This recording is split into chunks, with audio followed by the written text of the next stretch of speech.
Gente, bom dia. Então, vamos começar a nossa labuta aqui. Qualquer coisa vocês sinalizem, vocês podem me chamar, tá? Eu estou aqui à sua disposição. Hoje a gente vai falar então sobre o módulo, nosso módulo chama suporte básico e suporte avançado de vida. Por que suporte básico e suporte avançado de vida? A primeira coisa que a gente tem que pensar. Suporte básico de vida, ele foi criado, essa nomenclatura, e foi desenvolvido algumas técnicas, alguns procedimentos, pensando no quê? No atendimento a uma pessoa que eventualmente evoluísse para uma parada cardiorrespiratória e ela fosse encontrada por um leigo caída, vamos imaginar assim. Aí o leigo deveria saber realizar, vamos imaginar, procedimentos básicos para o atendimento daquele indivíduo, tentando fazer com que aquele coração voltasse a bater até a chegada do serviço médico de emergência. Vamos pensar assim. Tá? Aí, o suporte avançado, o suporte básico, então, a gente sempre tem que entender que são medidas externas que eu vou estar realizando aí no indivíduo, tentando fazer com que esse coração fique funcionando enquanto bomba. Em contrapartida, depois criou-se o suporte avançado de vida, baseado no ACLS, suporte avançado de vida em cardiologia. Por quê? Porque eles viram que há necessidade, além de todo esse suporte externo, que é realizado com o paciente, tá? Da gente realizar medidas invasivas. Então, quando você pensa em suporte avançado de vida, eu estou pensando em medidas invasivas, tá? Com esse indivíduo. O que são as medidas invasivas? Eu vou entubar esse paciente, né? Eu digo na figura do médico, tá? Vou realizar drogas, né? Que são específicas lá para o tipo, né? O mecanismo da parada, tá? Então, vejam bem, e depois levar esse cara para uma UTI, para um pronto-socorro, enfim. Então, esse que é o intuito. Eu tenho um atendimento básico, que foi pensando no leigo, e o atendimento no suporte avançado, já com profissionais e entrando com medidas invasivas. Mas uma coisa que tem que ficar claro é que você vai perceber que nós, profissionais da saúde, quando nós estamos trabalhando lá no hospital e a gente está realizando... Você demorou mais que 10 minutos. Oi? E quando a gente está trabalhando e atendendo um paciente numa parada, vocês vão observar que a gente realiza o suporte básico e realiza o suporte avançado simultaneamente. Deu para entender? Então, o suporte básico ele vai acontecer simultaneamente junto com o suporte avançado. Eu vou explicar isso, né, ao longo da aula aí. Tá bom? Então, o que nós vamos, nesta primeira aula, aprender? Vamos pensar assim, né? Hoje a gente vai trabalhar muito a questão conceitual, né? O que é uma parada cardiorrespiratória, a importância do atendimento correto, né? O que é a ressuscitação cardiopulmonar, identificar aqui os mecanismos da PCR, porque o indivíduo, quando você fala assim, o paciente, o paciente morreu de quê? Ele teve uma parada. Não, a parada é porque o coração vai parar. Agora, o que causou a parada? Então, o coração, ele para de 4 maneiras. Existem 4 mecanismos de parada, que a gente chama, e a gente vai entender e identificar cada um deles, tá? Vamos comentar um pouquinho sobre o que é o suporte básico de vida, como que é o atendimento. Vamos falar como que é o suporte avançado de vida, mas as particularidades do avançado a gente vai discutir na próxima aula.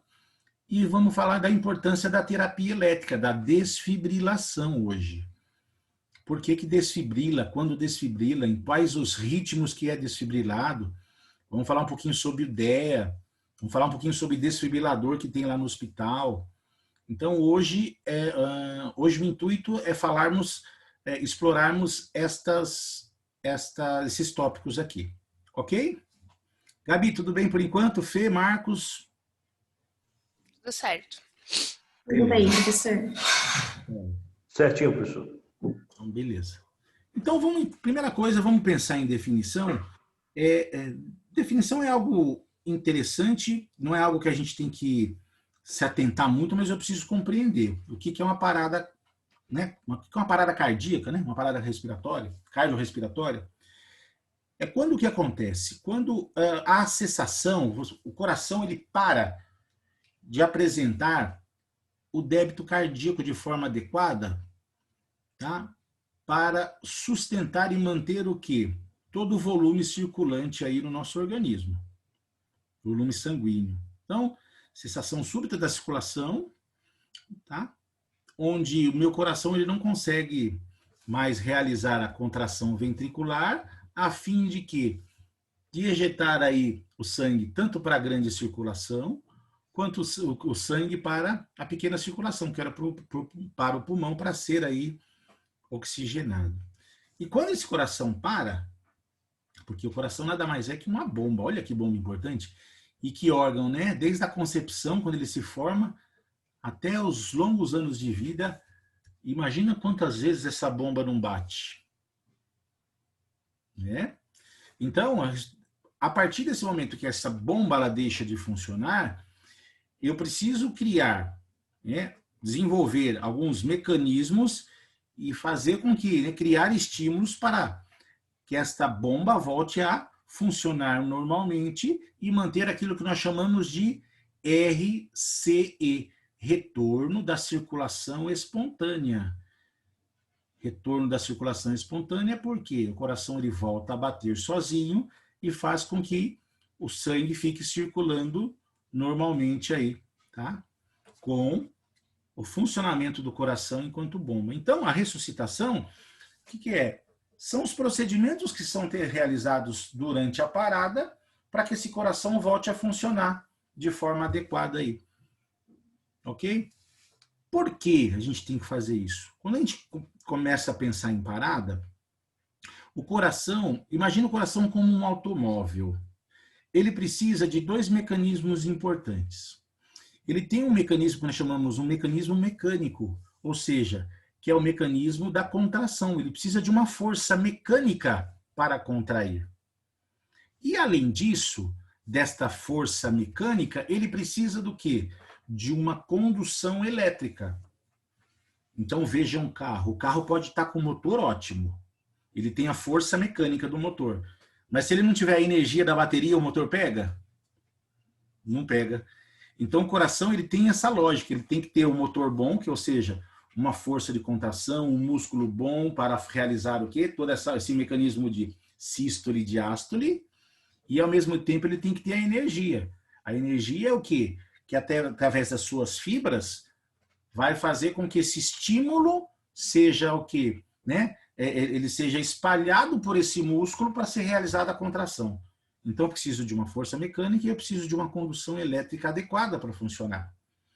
E muitas vezes vocês vão perceber que o coração ele parou ou por um problema mecânico, na contração, na força de contração, ou por um problema elétrico, na condução elétrica. Aí esse coração para. Por isso que tem situações que a gente fala, por isso que tem situação que eu tenho que chocar e tem situação que às vezes eu não choco. Porque vai depender do quê? Qual é o mecanismo? É na força ou é na condução elétrica? Deu para entender? Beleza. O que acontece? Em 2015, isso aqui é chá, viu, gente? Não é igual o Jô Soares, que ele toma vodka, não, mas é muito cedo para tomar vodka, né? É um chazinho bem quentinho. Né, Fê? Vocês tomaram café?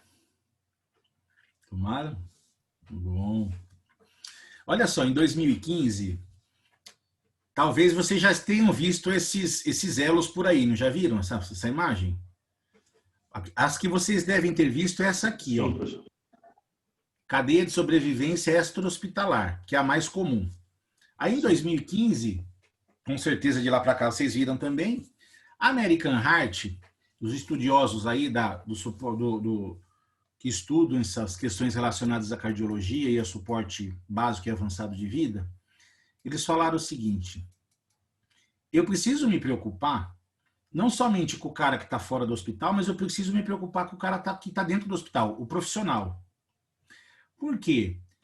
o indivíduo que está trabalhando, eu sou profissional da saúde, eu preciso aprender que eu tenho que observar e conhecer muito bem o paciente que eu estou atendendo.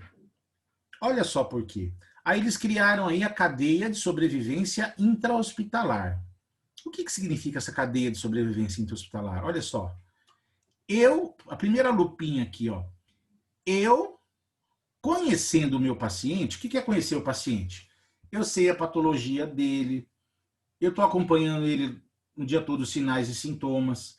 A gente consegue identificar se ele está progredindo, né? O prognóstico dele está evoluindo para um prognóstico bom, para um prognóstico ruim. Então, eu consigo observar o meu cliente, o meu paciente.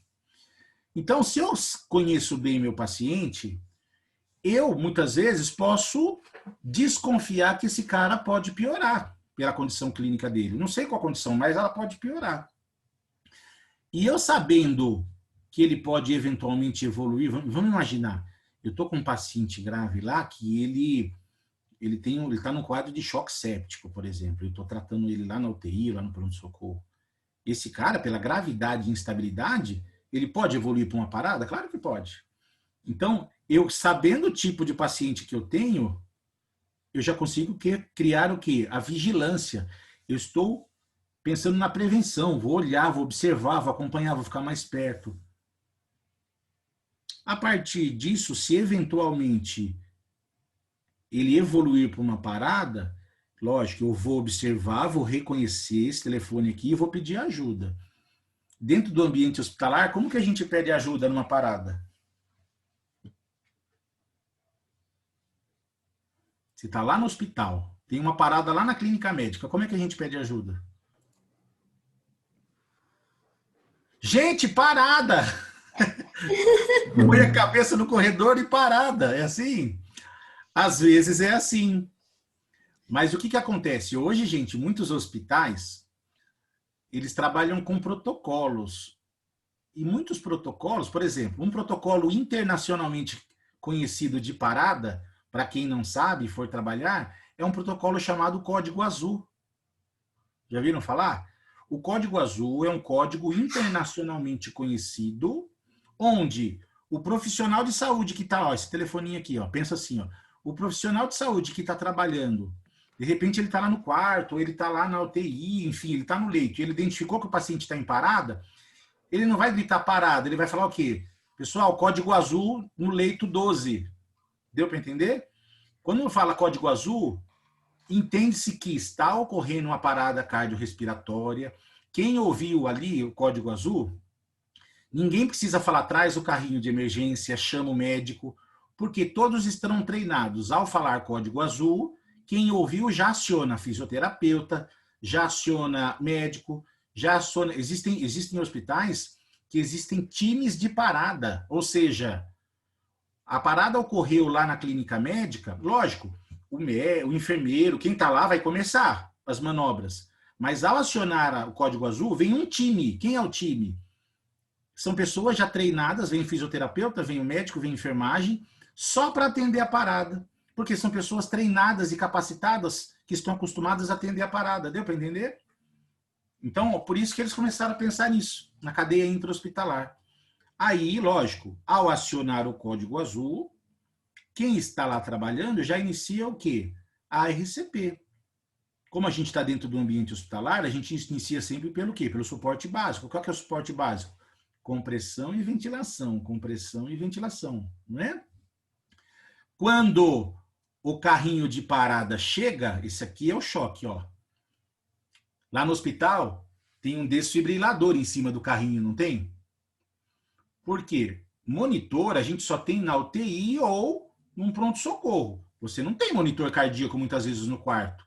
Dependendo do hospital, você tem, né? Hospitais particulares, enfim, tem leito de quarto que tem um monitorzinho lá, mas não é sempre. Então, o próprio carrinho de parada, tendo o desfibrilador em cima dele, quando o paciente, quando o médico, quando o carrinho chega, né, o próprio enfermeiro pode pegar as pás e colocar no peito do paciente. Para quê? Porque lá tem um display, ele consegue visualizar o quê? Qual que é o tipo de parada que está tendo. É uma parada que eu preciso chocar? É uma parada que eu não preciso chocar? Por isso que eu tenho que visualizar. Se for uma parada onde necessite a desfibrilação, que a gente vai discutir, aí o médico vai falar, vamos desfibrilar. Aí, lá mesmo no quarto, o médico pode entubar o paciente, porque tem todos os recursos dentro do hospital, né? No carrinho e tudo. Pode entubar. Se esse paciente ele tiver o retorno da circulação espontânea, depois ele vai para a UTI. Conseguiu entender qual que é a cadeia de sobrevivência intra-hospitalar? Então, olha só, repetindo, o que é a cadeia de sobrevivência intra-hospitalar? Eu faço uma vigilância e prevenção porque eu acompanho o paciente, eu tenho que conhecer o paciente que eu estou atendendo. Eu sabendo dos riscos, eu sei que esse paciente eventualmente pode evoluir para uma parada. Se ele evoluir para uma parada, eu vou saber reconhecer e já peço ajuda. Dependendo de onde eu trabalho, existem protocolos. Por exemplo, um protocolo internacionalmente conhecido, o protocolo que chama-se Código azul? Código Azul. Código Azul, falou Código Azul, todo mundo sabe que é parada. Então, automaticamente já traz carrinho, chama médico, físio. E existem hospitais que têm o time de resposta rápida, né? Tem um time só para atender isso. Mas mesmo assim, até chegar, eu já inicio as manobras de reanimação com compressão e ventilação. Quando chega o desfibrilador, vou checar com o desfibrilador, ou se tiver um monitor, qual que é o mecanismo ou tipo da parada. Se houver a necessidade, vai desfibrilar, né, aplicar o choque. Aí o médico, né, também, muitas vezes, vai realizar as intervenções aí, que a gente chama invasivas, vai entubar, administrar drogas, e ele tendo retorno da circulação espontânea, vai para a UTI. O que é mais conhecido? Olha só, a cadeia de sobrevivência extra-hospitalar. A cadeia de sobrevivência extra-hospitalar, ela já foi pensada no leigo. Perceba que a intra para os profissionais e a extra para o leigo. Por quê? O leigo, o telefoninho aqui, ó, ele já significa o quê? Ele já significa que as pessoas, independente da sua formação, ela tem que saber reconhecer que o cara está numa parada. Para vocês terem uma ideia, gente, nos Estados Unidos, 70% dos Estados Unidos, eles obrigam, né, os jovens e adolescentes do ensino médio a terem esse treinamento de suporte básico, reconhecer uma parada e atender. É obrigatório na escola. Porque ele sabe que, eventualmente, as pessoas podem ter uma parada dentro de casa. Pode ou não pode? Imaginem vocês, imaginem vocês, profissionais da saúde. Marcos, mais alguém da sua casa é profissional da saúde? Não. Fê, mais alguém da sua casa é profissional de saúde? Não. Gabi, mais alguém da sua casa é profissional de saúde? Não. Aí eu falo para vocês, Deus nos guarde e os guarde. Mas se eventualmente um de vocês três tiver uma PCR, quem vai atender vocês? Deus vai receber vocês lá em cima. Por quê? Porque nós somos profissionais e nós não capacitamos as pessoas que estão ao nosso redor. Deu para entender isso? E é um treinamento simples. Suporte básico é simples. A gente vai ver isso, né? Então, notem que casa de ferreiro, espeto de pau. Então, vale a pena, às vezes, a gente dar um treinamentinho aí para a família, viu, gente? Minimamente para saber quem chamar, porque às vezes o pessoal vai pedir ajuda e chama a polícia. A polícia não resolve, tem que chamar ou resgate ou SAMU, não é assim? Mas, enfim. Então, a cadeia de sobrevivência extra-hospitalar é justamente isso, é para o leigo. Olha aqui, ó. O cara reconhece que o cara está em parada. O que é reconhecer que os cara está em parada? Você vê uma pessoa caída, vamos pensar o leigo. Para o leigo a gente fala o seguinte, ele vai encostar, vai mexer com a pessoa, senhor, senhor, senhor não responde. Ele vai olhar para os movimentos respiratórios. Não há movimentos respiratórios. Não respondeu, não tem movimentos respiratórios. O que ele faz? Começa a reanimação? Não. Ele vai pedir ajuda, porque sozinho ele não faz nada. Mas vai deixar o cara ali, Se ele está sozinho e não tem ninguém, pega o celular e liga.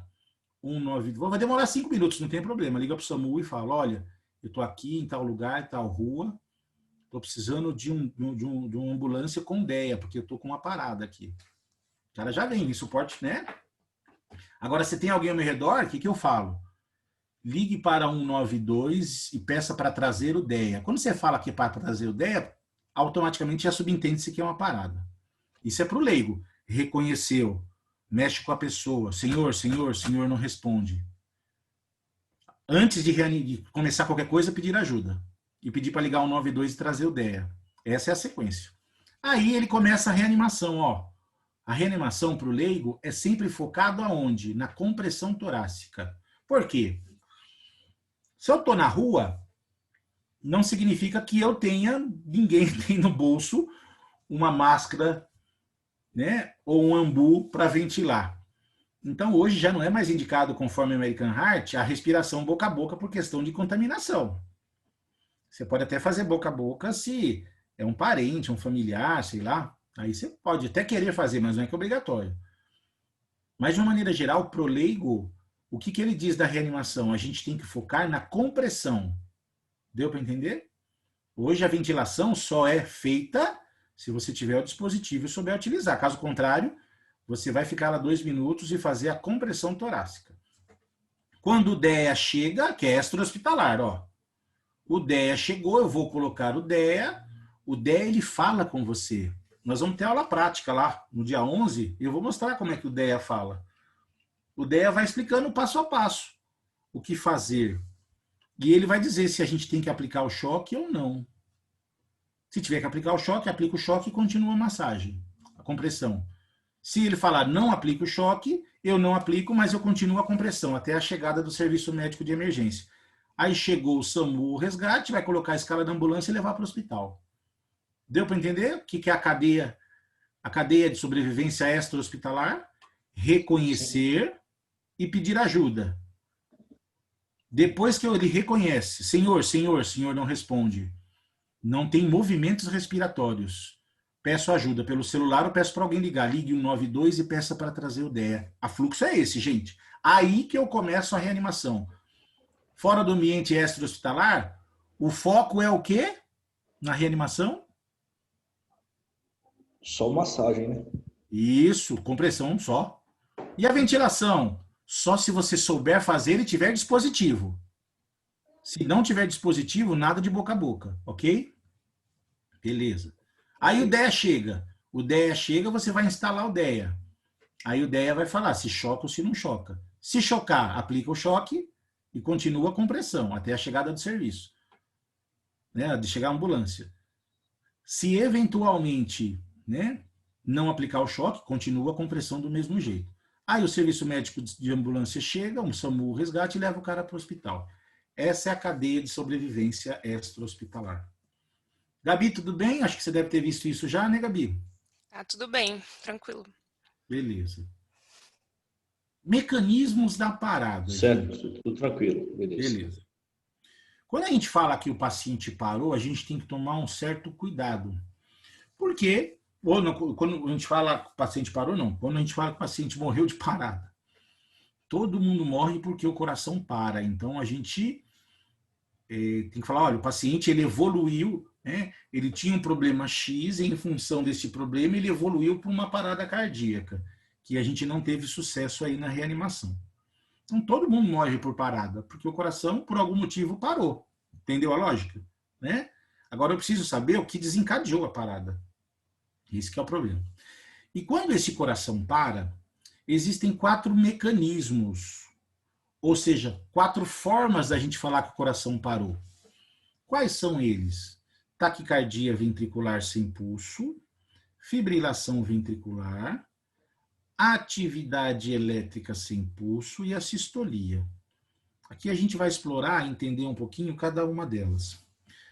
Quando a gente fala que o paciente parou, o coração parou em TV, né, que é a taquicardia ventricular, a gente só tem que se atentar, gente, porque eu preciso especificar, lógico, lá no ambiente de trabalho, eu vou falar, tem uma TV, uma FV, enfim. Só que quando a gente está escrevendo, principalmente, a gente precisa tomar cuidado. Por quê? Taquicardia ventricular, ela pode ser com pulso ou sem pulso. Então, taquicardia ventricular sem pulso é o mecanismo de parada. E uma taquicardia ventricular com pulso, o cara tem uma taquicardia, só que o coração está batendo. Não tem paciente que às vezes chega lá no hospital que você fala, nossa, esse paciente está com um ataque supra, que a gente fala. Ele está taquicárdico, está com aquele mal-estar, mas ele está consciente, está orientado, o coração está batendo. São as situações onde você faz adenosina. Já viu isso? Aí, no caso, é reverter, né? Isso, exatamente. Isso. Mas é uma taquicardia com pulso. Com pulso. Aí vai reverter a taquicardia, né? Exatamente. Esse tipo de taquicardia que eu estou falando sem pulso é um mecanismo de parada. Então a gente precisa só tomar cuidado com isso. Por isso que a gente tem que falar. É uma taquicardia ventricular sem pulso, porque é um mecanismo de parada. Porque se só falar taquicardia ventricular, existem taquicardias ventriculares com pulso. Que são aquelas situações que o cara está super taquicárdico lá, o cara está com 170 de frequência, e aquele mal-estar, aí o médico fala assim, ó, vamos fazer uma, que a gente chama aí, neste caso, não é? Pode fazer uma cardioversão química, que é com uma medicação, ou uma cardioversão elétrica, né? Cardioversão química, ele vai lá e fala, vamos fazer aí 6 miligramas, vamos fazer uma ampola de adenosina. A adenosina vai lá e reverte aquela taquicardia. Bem interessante. Alguém aí já fez adenosina em paciente? Já fiz. Sim, já fiz também, professor. É legal, não é assim? Você vê reverter, né? Muito legal. Muito interessante. E lembrando que a adenosina, gente, quando a gente vai fazer, neste caso, a adenosina, ela é feita numa taquicardia ventricular com pulso, que é mais conhecida como taquissupra, né? Não é um mecanismo de parada. Mas, professor, uma taquissupra, uma taquicardia ventricular com pulso, pode evoluir para uma taquicardia ventricular sem pulso? Pode. O cara pode parar, né? Então, é só para efeito de nomenclatura. Quando eu for falar em TV, fala TV sem pulso, tá? Para a gente especificar que é um mecanismo de parada. Deixa eu ver aqui, tem um chat aqui. Professor, tem uma dúvida. Qual a diferença entre TV sem pulso e a ESP? Suzy, eu já vou explicar já, tá? Vou explicar cada um deles. Fique em paz. Tá bom? Já vou explicar. Então, beleza. Vamos entender agora cada uma das modalidades. O que é uma taquicardia ventricular sem pulso? Ó, sequência rápida de batimentos ectópicos. O que significa esse termo ectópico? Já ouviram falar? Ectópico. O que significa? Sabe, Fê? Lembra? É uma coisa que está fora do lugar que deveria estar, não está certo. Muito bem, isso. Já viram falar assim, olha, o paciente teve uma gravidez ectópica. Gravidez ectópica é que a gravidez, ao invés de se formar, né, lá no útero, de repente está nas trompas. Gravidez ectópica, fora do lugar, muito bem. E quando eu falo que o cara está com uma taquicardia ventricular sem pulso, por que sem pulso? Olha só, os batimentos eles estão tão desregulados. Imagina, o que é uma taquicardia? Isso aqui é um coração, ó. Minha mão é o coração. Ele começa a bater, certo? Imagina. Olha como ele está acelerando. Só que quando ele está batendo, mesmo rápido, ele realiza a contração, não realiza? Ó. Só que ele está tão rápido na taquicardia ventricular sem pulso que ele não consegue fazer o quê? A contração. Quando ele vai contrair, ele volta para o lugar, ó. Então ele fica assim, ó. Ele não consegue contrair. Se ele não contrai, ele não consegue fazer o débito cardíaco. Deu para entender? Então ele tem uma atividade elétrica. Essa atividade elétrica está tão irregular na musculatura, porque o problema teoricamente não é mecânico, não é a musculatura, é elétrico. Então na taquicardia ventricular sem pulso, o coração ele bate tão rápido que ele não consegue contrair. E se você olhar, ele aparece, ó, vai aparecer frequência cardíaca, 200 e pouco de frequência. Professor, mas como é que eu sei que ele está parado? Porque ele não respira, não responde, está cianótico. Então, antes de olhar para o monitor, você tem que olhar para o paciente. Deu para entender? Aí você olha e fala, poxa, o cara não está respirando, não está falando, está parado. Aí você põe no monitor, para quê? Você põe no monitor para identificar qual é o tipo de parada. Deu para entender? Porque às vezes eu posso olhar lá, poxa, está 170, 180, só que ele está falando. Então eu sei que é uma taquicardia, está respirando. É uma taquicardia ventricular com pulso. Então não é uma parada. O ritmo, né? Regular ou discretamente regular. você não vê onda P, tá? E você vê que o complexo QRS ele fica um pouco diferente. Então, olha só como que é uma taquicardia ventricular, ó.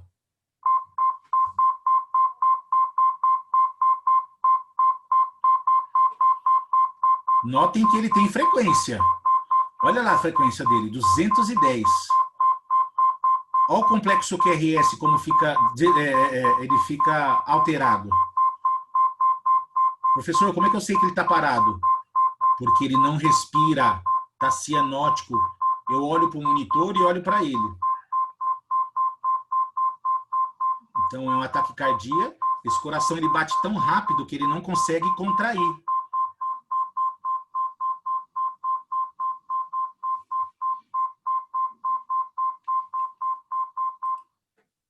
Deu para entender o que é uma taquicardia ventricular? Gabi, Fê, Suzy, Sim, sim, Eva. professor. Sim, sim. Tá? Isso acaba ficando automático, gente. Esses 4 mecanismos, quando o paciente chega lá sem movimentos respiratórios, sem respirar, cianótico, enfim, e você olha para o monitor, você já acostuma ao longo do tempo, atendendo as paradas. Você olha e fala, olha, é uma TV sem pulso. Porque, olha, é uma taquicardia, esse coração está rápido, tem no monitor a frequência, só que ele não contrai.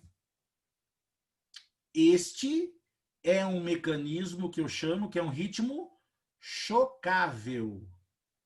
Taquicardia ventricular sem pulso é um tipo de parada que eu digo que é um ritmo chocável. Ou seja, gente, na taquicardia ventricular não adianta fazer só a compressão, não adianta só.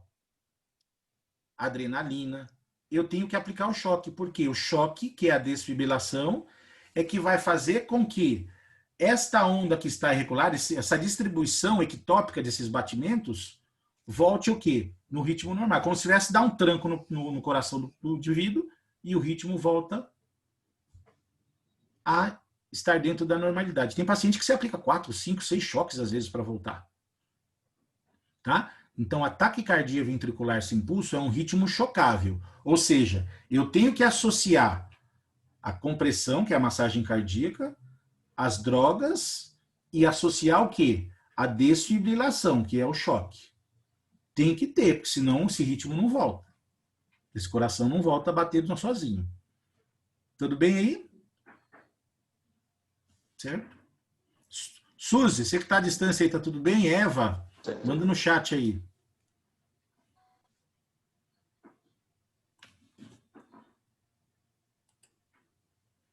Beleza.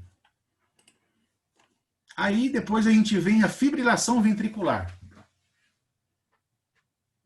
Vocês perceberam que os mecanismos de parada, quando eu falo em taquicardia ventricular e fibrilação ventricular, a principal arritmia, que é uma arritmia, acontece onde? No ventrículo, que é onde é responsável em realizar o quê? A contração para ejetar o sangue, para grande ou pequena circulação. Por isso que chama-se taquicardia ventricular e fibrilação ventricular. Porque a gente tem fibrilação atrial, não tem? Tem paciente que tem AFA. E não é parada, é uma arritmia normal, que o cara tem que tomar medicação, enfim. Mas a fibrilação, a taquicardia ventricular, ela que é responsável em realizar o quê? O débito cardíaco. Ejetar o sangue para grande ou pequena circulação. Por isso que é um mecanismo de parada. Na fibrilação ventricular, o que acontece? A ausência de atividade elétrica organizada. Está bagunçada também. Só que o que acontece aqui? Lá, na taquicardia ventricular, o coração ele está tentando bater, mas ele está batendo muito rápido. Aqui não. Ele tem uma distribuição elétrica, tá, na sua musculatura, só que essa distribuição elétrica, ela faz com que o coração fique tremulando, ele fique tremendo assim, ó. Por isso que não aparece o quê? Frequência cardíaca, vai ficar 0 lá. Ele fica tremendo, fica desse jeito, ó. Então, ó, a atividade contrátil, a contração cessa, esse coração apenas treme. Se ele não tem atividade contrátil, não vai ter o quê? O débito cardíaco. Se não tem débito cardíaco, provavelmente pressão, não vai ter pressão. O ritmo é completamente irregular, você não vê nenhum complexo, você não vê nenhuma onda P, né? Complexo QRS, lá na taquicardia ventricular sem pulso, você via o complexo. Ele está diferente, mas existe o complexo. Aqui não. Você não vê nenhuma onda normal. Olha como é que fica aqui as ondas. Por que está em silêncio? Porque não tem frequência cardíaca. Parece uns dentinhos, tá vendo? Você vê algum complexo QRS aí? Nenhuma. Você não consegue identificar nenhum tipo de onda.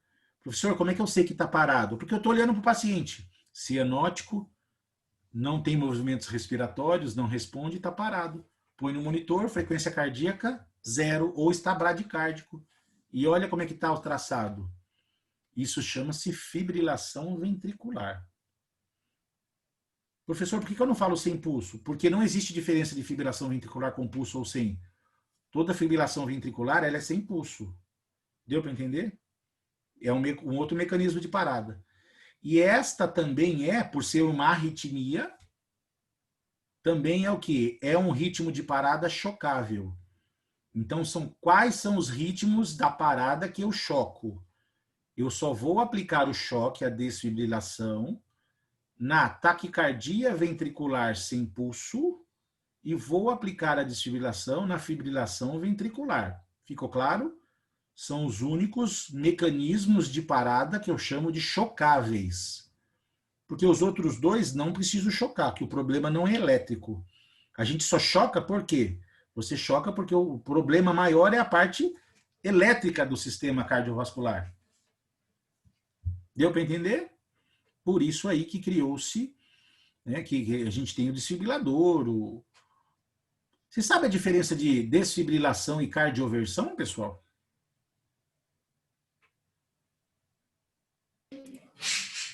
A cardioversão pode ser preparada, né? Tipo assim, o paciente chega e eu sei que eu vou cardioverter ele. E a desfibrilação já não, eu acho. E a cardioversão é sincrônica, né, Pro? Isso, tem a sincronização. Olha só, vamos só... Muito bem, eu só vou ajustar as palavras de vocês aí, ó. Desfibrilação é um choque que ele é aplicado no paciente quando ele está no mecanismo de parada, ou em TV sem pulso ou em FV, ok? Desfibrilação. E no aparelho, o desfibrilador, quando você vai aplicar, ele tem um botão chamado assim, sincrônico, né? Sincronia ou não sincronizado. Para desfibrilar, como os batimentos eles estão completamente irregulares, eu tenho, para desfibrilar, eu vou aplicar o choque e o botão tem que estar lá na posição não sincronizado, porque ele vai entrar em qualquer lugar mais adequado para a onda ali. Tá? Então ele entra no meio da onda elétrica, aplica o choque, entra e ele tenta reverter. Quando eu tenho, e normalmente os joules, a quantidade de energia aplicada é muito maior para fazer com que esse coração volte a ter atividade elétrica normal. Na cardioversão, a cardioversão também é um choque. Só que é um choque aplicado em algumas arritmias, como eu dei o exemplo, taquicardia ventricular com pulso, né? Certo? Ou numa fibrilação atrial, às vezes que não reverte com medicação. Então, é um procedimento, como a Fernanda falou, é um procedimento normalmente eletivo, né? Eu vou marcar. É um procedimento onde eu vou sedar o paciente, eu não vou chegar no cara e aplicar um choque, certo? Esse paciente vai ser sedado. Quem foi que falou que é assim, que tem que ter sincronia, que eu não vi o nome? Alguém falou? Eu, professor. É que não apareceu aqui para mim. Stephanie. Ô, Stephanie, obrigado. E no aparelho, muito bem falado. No aparelhinho eu tenho que colocar sincronizado. Por quê? Quando eu vou cardioverter, ele vai entrar, a onda, o choque vai entrar entre a onda P e o complexo QRS. Olha só. Por quê? O indivíduo, o coração dele não está parado, está funcionando. Então, ele tem complexo QRS. Então, o choque na cardioversão, ele entra num local específico da onda, não é em qualquer lugar. diferente da desfibrilação. Por isso que na cardioversão, eu tenho que colocar o botão lá no modo sincronizado. Na desfibrilação, gente, só desliga um pouquinho aí o áudio, por favor. Na desfibrilação, entra o quê? Vai entrar no modo não sincronizado. Certo? Deixa eu desligar o mute aqui. Ok? E na desfibrilação não sincronizado. Ficou claro isso? A diferença entre cardioversão e desfibrilação? Sim. Sim, professor. Beleza. Então vamos lá. Quais são os dois ritmos chocáveis? TV sem pulso e FV. Muito bem. Só se choca, só se desfibrila esses dois mecanismos na parada. Use qualquer coisa, grita.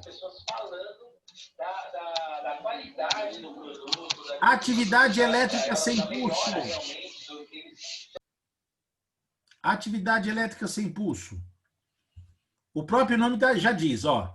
Existe uma atividade elétrica que não necessariamente está irregular.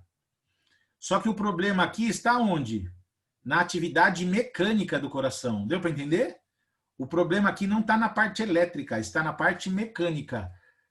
Existe alguma situação que está fazendo com que esse coração não tenha força de contração.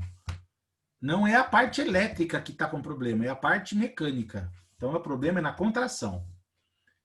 Então, você vai olhar no monitor, o paciente ele tem traçado eletrocardiográfico, de repente até normal, ou próximo da normalidade, tem onda P, tem complexo QRS, e você fala, o cara está parado. Como eu sei que está parado? Porque antes de olhar para o monitor, eu tenho que olhar para o paciente.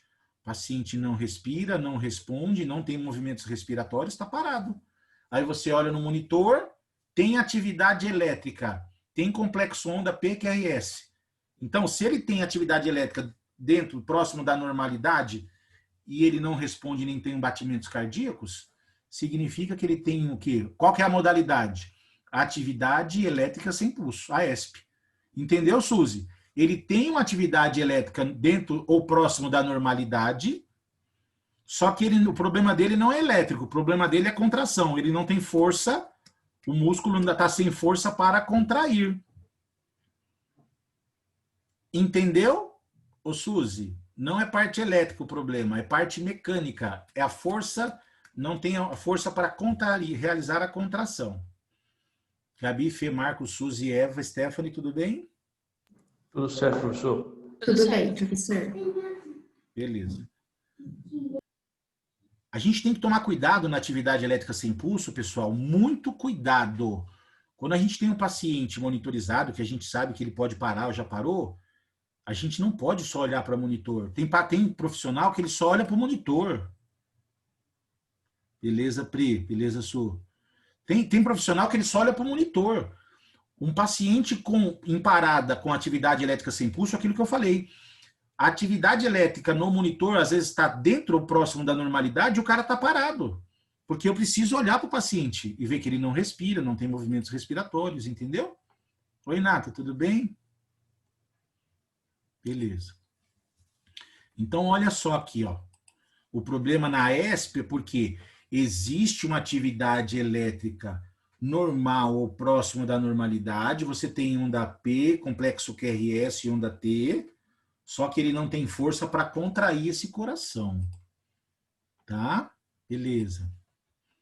Aqui a gente tem um exemplo, ó. Vejam que, ó, ele tem onda P, ó, onda P, ele tem o complexo QRS, ele tem a onda T bem discreta, tem uma arritmia aqui, um espaçamento, certo? Mas se eu olhar para esse monitor e não olhar para o paciente, eu falo que esse paciente está com o coração batendo. Professor, mas como é que eu sei que não está batendo? Primeiro eu olho para o paciente. E segundo, que também não tem frequência cardíaca. Você está vendo que não tem frequência aparecendo? A frequência cardíaca tinha que estar aparecendo aqui, ó.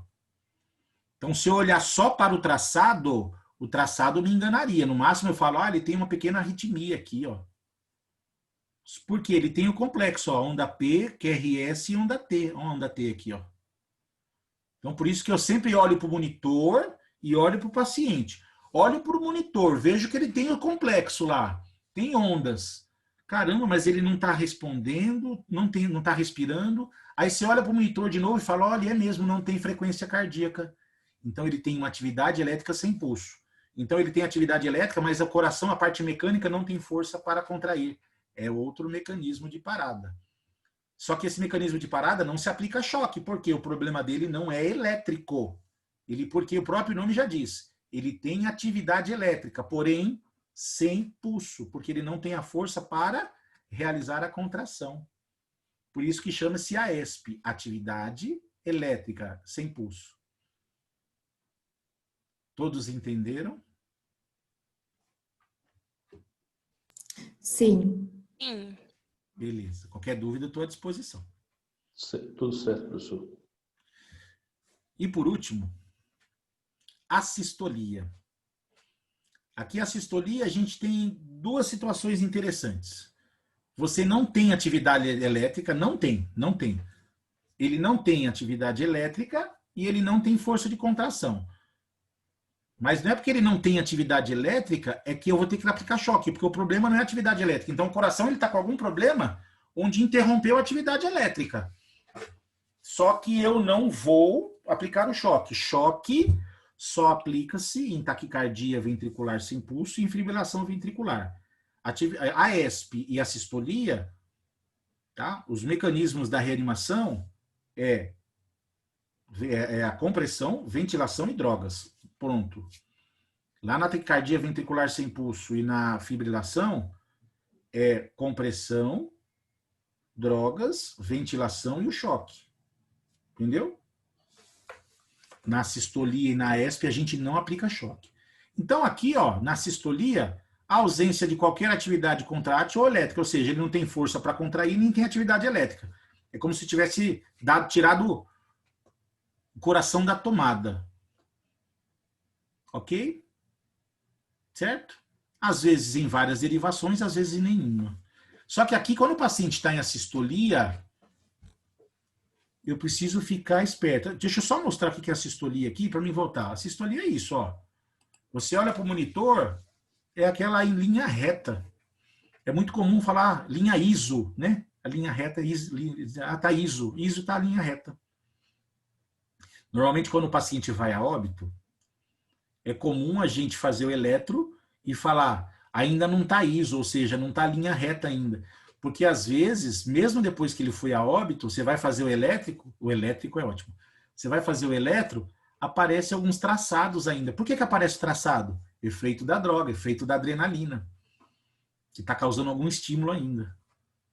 Tá? Então, às vezes, a gente tem que esperar alguns minutos até toda essa atividade elétrica cessar para ficar retinho. A sistolia, a linha fica assim, ó. Fica uma linha reta. Mas a gente tem que tomar cuidado no seguinte, ó. Quando você olha para o monitor, sempre eu olho monitor e paciente, monitor e paciente, monitor e paciente.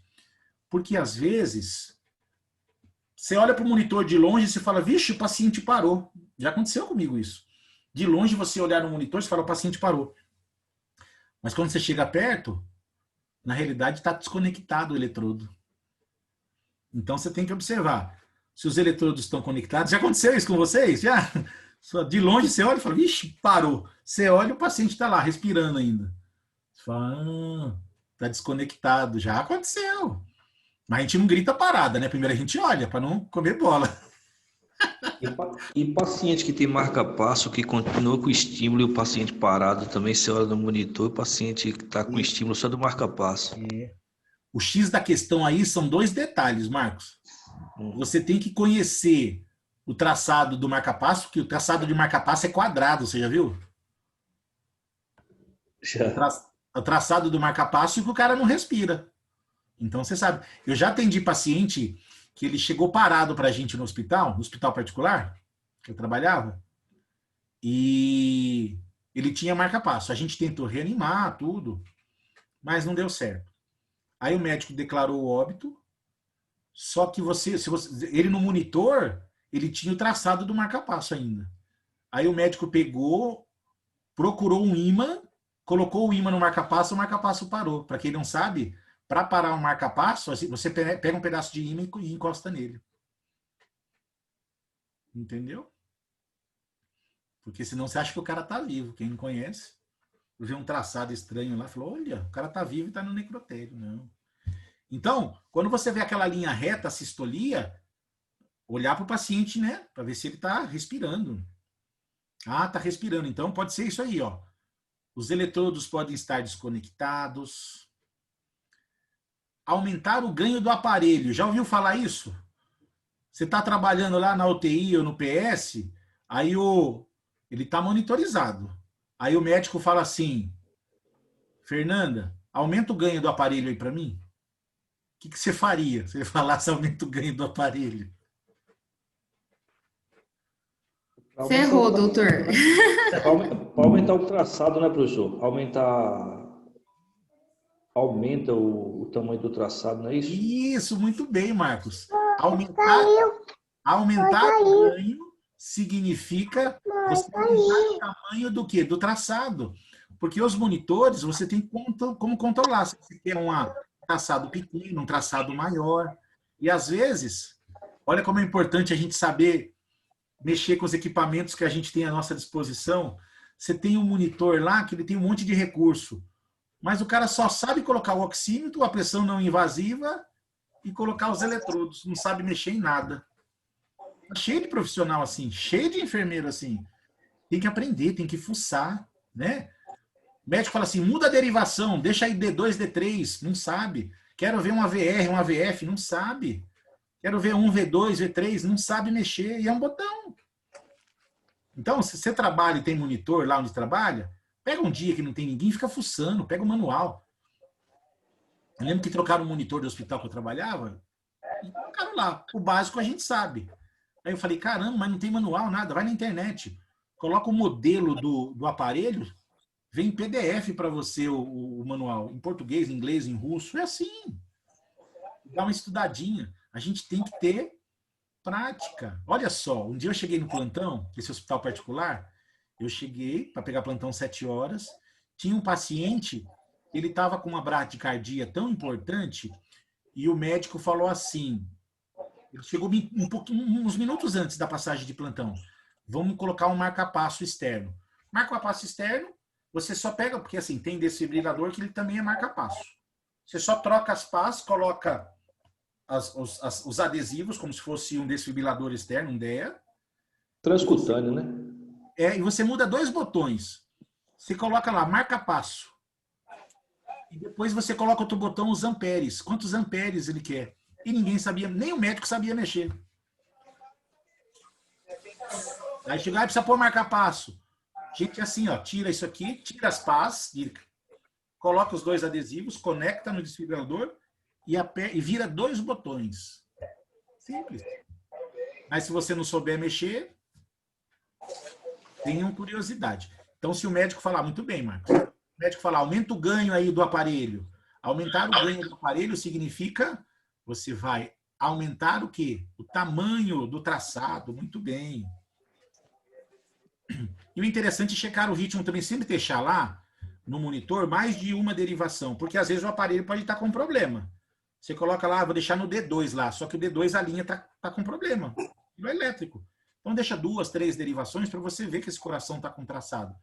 Agora, se todas as derivações estiver assim, ó, é que realmente ele está em assistolia. E lógico, você está vendo ali que ele não fala, não respira, está cianótico, não tem movimentos, não tem frequência cardíaca. Ó a frequência aqui, 0.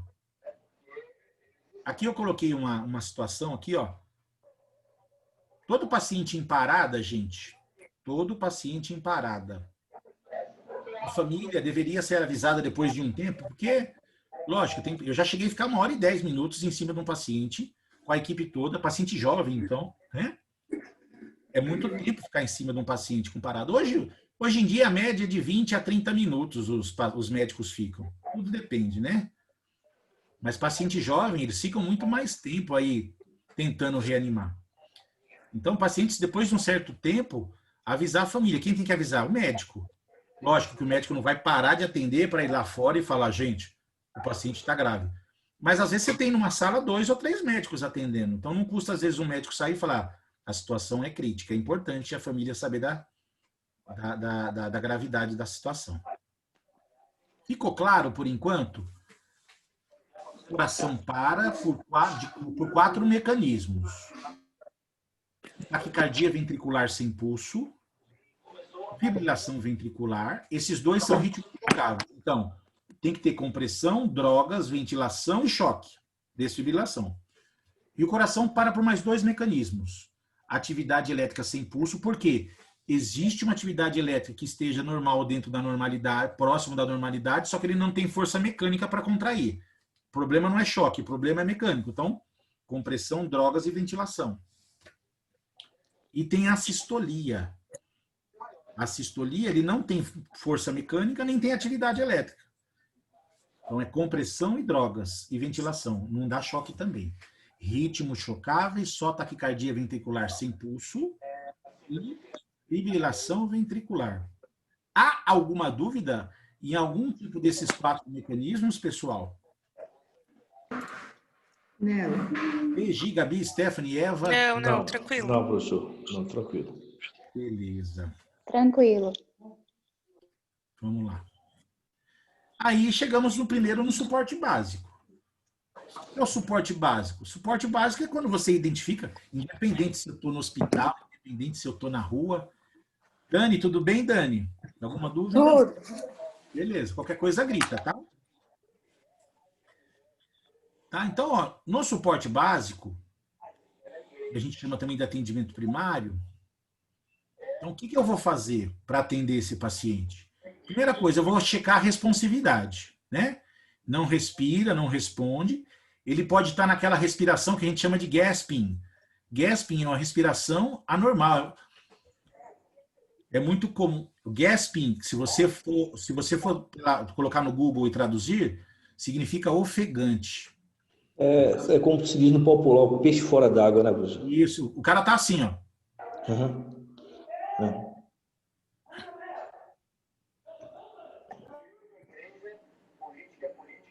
Tá aqui parece que é as últimas respirações. Então você observa. O ideal é que 10 segundos, gente, para observar se tem movimentos respiratórios, se não responde. Se eu tô lá no hospital, ele vai estar num leito, não vai estar num leito? Antes de iniciar a compressão, colocar, lógico, isso se tiver fácil, pé perto de mim. Inicio a compressão e quando o carrinho de parada chega, porque eu não pedi ajuda, falei, né? Código azul, veio ajuda. Lá no carrinho de parada existe uma prancha de madeira ou de acrílico, que é chamada prancha rígida. Deve ser colocada abaixo, né? Na parte de baixo do tórax do paciente. Por quê? Gente, senão você está fazendo a compressão, esse paciente está afundando na cama e a compressão não vai ser efetiva. Então, para se realizar a compressão torácica, ele deve estar sobre uma superfície rígida. Tem hospital, gente, que a própria cabeceira da cama já é prancha rígida. Já viram isso? O paciente tem uma parada, você tira a cabeceira e põe embaixo do paciente. Não, nunca vi não, professor. No Einstein tem, não tem, Fê? Na cabeceira? Já viu? Não, a cabeceira sai, mas a gente usa a prancha do carrinho mesmo. O carrinho, Mas a cabeceira, ela pode servir como prancha também. Todas saem. Isso, tá? Então, ó, no suporte básico, eu vou checar, vejo que ele não respira e não responde, ou se ele está em gaspiano, que a gente fala, tá? Inicio as compressões até a chegada da prancha, né, do carrinho. O carrinho chegando, eu vou pegar a prancha rígida de madeira ou acrílico e coloco embaixo das costas dele, porque ele precisa estar numa superfície rígida. Aí eu vou iniciar as compressões.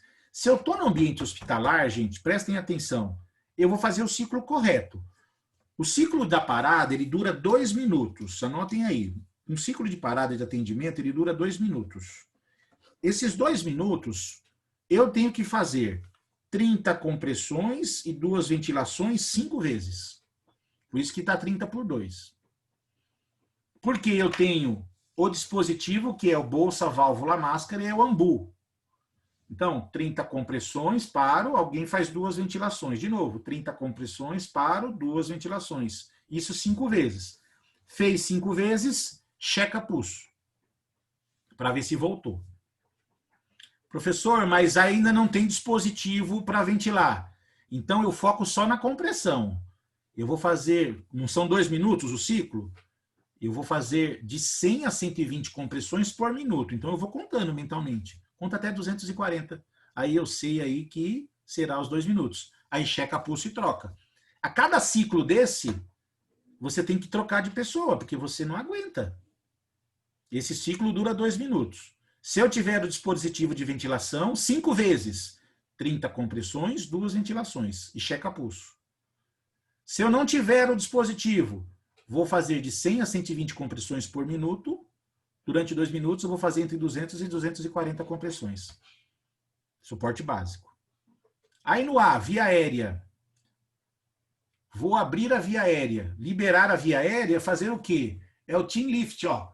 Elevação do mento, desde que não seja paciente vítima de trauma, né? Que vocês vão ter aula de trauma lá. Paciente vítima de trauma, a gente não faz esse tipo de levantamento. Por quê? O paciente pode ter uma lesão cervical e ficar tetraplégico. Então, a gente tem outra manobra, que a gente chama aí de jaw thrust, você traciona a mandíbula. Mas isso é na aula de trauma. Tá? Libera a via aérea para posicionar o ambu para poder ventilar. Eu vou mostrar para vocês já já. Posicionou, letra B. Liberou as vias aéreas, vai fazer 2 ventilações. A cada 30 compressões, 2 ventilações. 30 compressões, 2 ventilações. Aí, quando chegou o desfibrilador, vai posicionar no peito e vai checar. Checa o quê? O ritmo. Se precisar chocar, quais são os ritmos chocáveis? PV sem pulso. Cardíaca ventricular sem pulso, isso. Isso. E Se a não S. aparecer esses dois, é porque o ritmo não é chocável. Tá bom? Não, para crianças e bebês, ô Pri, se você estiver sozinho, presta atenção. Para bebês e crianças, se você estiver atendendo sozinho, são 30 compressões e 2 ventilações para criança. Se tiver 2 pessoas atendendo, uma na ventilação e outra na compressão, muda. Aí será 15 compressões e 2 ventilações. Então, criança e bebê, se eu tiver sozinho, é 30 para 2, 5 vezes. Criança e bebê, se eu tiver em 2 pessoas, muda. São 15 compressões e 2 ventilações, 5 vezes. Aí muda o ciclo. Certo, Pri?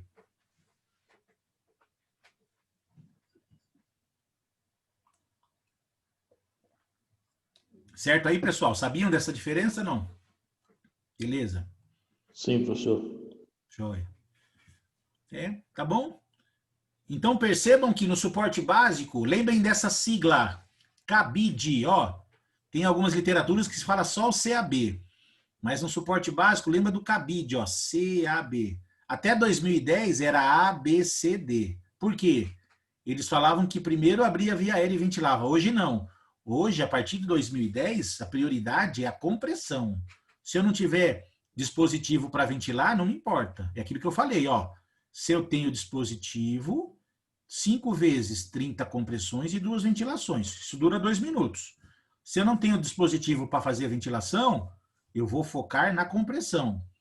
2 minutos, em cada minuto eu tenho que fazer de 100 a 120 compressões. Aí checa pulso e troca. Deu para entender? Professor, chocou o paciente. Depois que eu choco ele, eu já checo o pulso? Não. Toda vez que você chocar o paciente, você faz mais um ciclo de reanimação depois que você checa pulso. Você nunca choca e checa pulso. Por quê? Quando você choca, o coração ele dá uma parada para depois tentar voltar ao ritmo. Se você checar o pulso no pós-choque, às vezes você não vai sentir. Por isso que a gente choca, faz mais um ciclo de compressão e ventilação, aí sim checa pulso. Anotem aí. Só checa pulso depois do choque, depois que repetir mais um ciclo de compressões e ventilação. Ficou claro? Agora, quando não choca, acabou o ciclo, checa o pulso. Não chocou, checa pulso. Agora, se chocar, chocou, repete mais um ciclo de compressão e ventilação, 2 minutos. Aí sim, no próximo eu checo o pulso. Deu para entender? Após o choque, não se checa pulso. Repete-se mais um ciclo de compressão e ventilação. Aí eu checo o pulso. Não esqueçam disso. Alguma dúvida, pessoal? Tá tranquilo? Suporte básico? Tranquilo. Beleza, professor. Olha. Olha um videozinho aqui, ó, rapidinho. Vê se vocês estão vendo legal.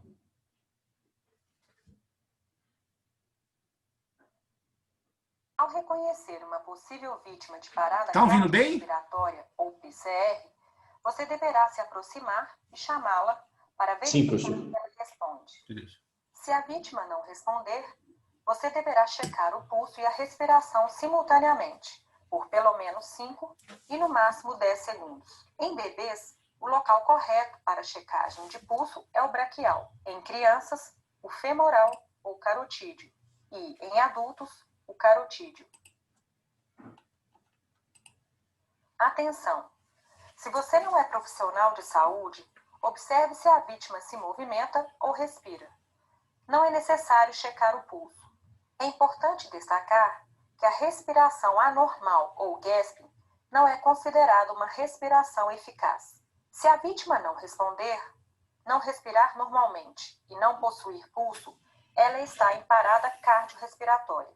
O profissional que identificou a PCR deverá imediatamente pedir ajuda e iniciar as manobras de ressuscitação cardiopulmonar pelas compressões torácicas. Ao pedir ajuda, o profissional deverá solicitar o acionamento da equipe do Código Azul de acordo com a área de abrangência e pedir para que providencie o carrinho de emergência, conhecido também como carrinho de parada. A equipe local deverá ser acionada juntamente com a solicitação do material para atendimento de emergência. O profissional que fizer o contato telefônico com a equipe do Código Azul deverá dizer parada no e citar em seguida o local do evento. A ressuscitação cardiopulmonar deverá ser de alta qualidade. Isso é decisivo para que o paciente recupere a circulação.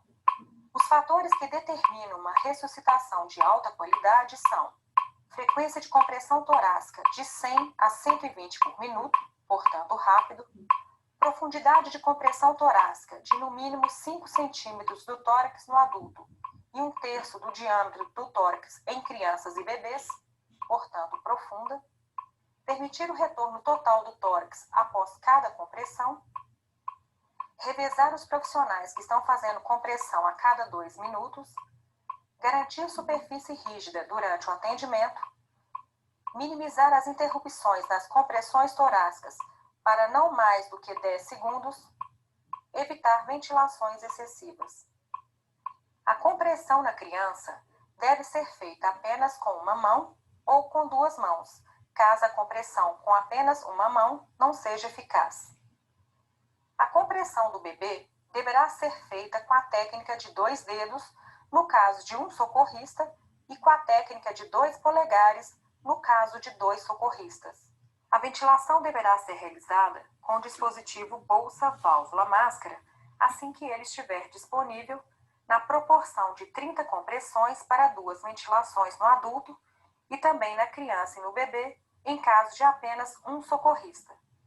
No caso de 2 ou mais socorristas, no atendimento da criança e do bebê, a proporção compressão-ventilação deve ser de 15 compressões para 2 ventilações. Caso o paciente possua uma via aérea avançada, como tubo endotraqueal, as compressões e as ventilações deverão ser feitas de forma independente. Desta forma, realizam-se compressões ininterruptas em ciclos de 2 minutos e uma ventilação a cada 6 segundos. Legal esse videozinho, né? É bem didático, né? Sim, professor. É. Então, percebam que tudo isso aí foi, né, que a gente falou até agora, foi o suporte básico de vida. Né? Legal, né, Suzy? Né, Nath? É bem didático. É bom que a aula fica gravada e depois dá para vocês reverem, se tiver alguma dúvida, fazer alguma outra anotação. Né? Mas eu estou à disposição também depois para tirar qualquer dúvida. Tá? Temos o suporte básico. E agora vem o suporte avançado. É aquilo que eu falei. Quando eu penso em suporte avançado no atendimento da parada, ou atendimento secundário, que a gente chama também, significa aí que eu estou entrando com as medidas invasivas. Perceba que no suporte avançado, no básico, eu não fiz nada invasivo. Compressão é invasiva? Não. A ventilação é invasiva? Não, porque eu estou fazendo a ventilação com a bolsa válvula máscara, o AMBU, não é? Liberei a via aérea, levantei o queixo, é invasivo? Não. Vou desfibrilar, é invasivo? Não, é tudo externo. Tudo externo. Aí quando eu falo em suporte avançado, o suporte avançado já tem as medidas invasivas. Então perceba que no suporte básico eu tenho a sigla CABID. E no suporte avançado eu tenho ABCD, que são outras coisas. O A, no suporte avançado, significa o quê? Instalar uma via aérea definitiva, ou seja, realizar intubação orotraqueal. Então, no suporte avançado, o A, que é via aérea. O A, lá no suporte básico, o que era? Eu vou abrir a via aérea, lembra? Abrir, só levantar o queixo. Aqui não.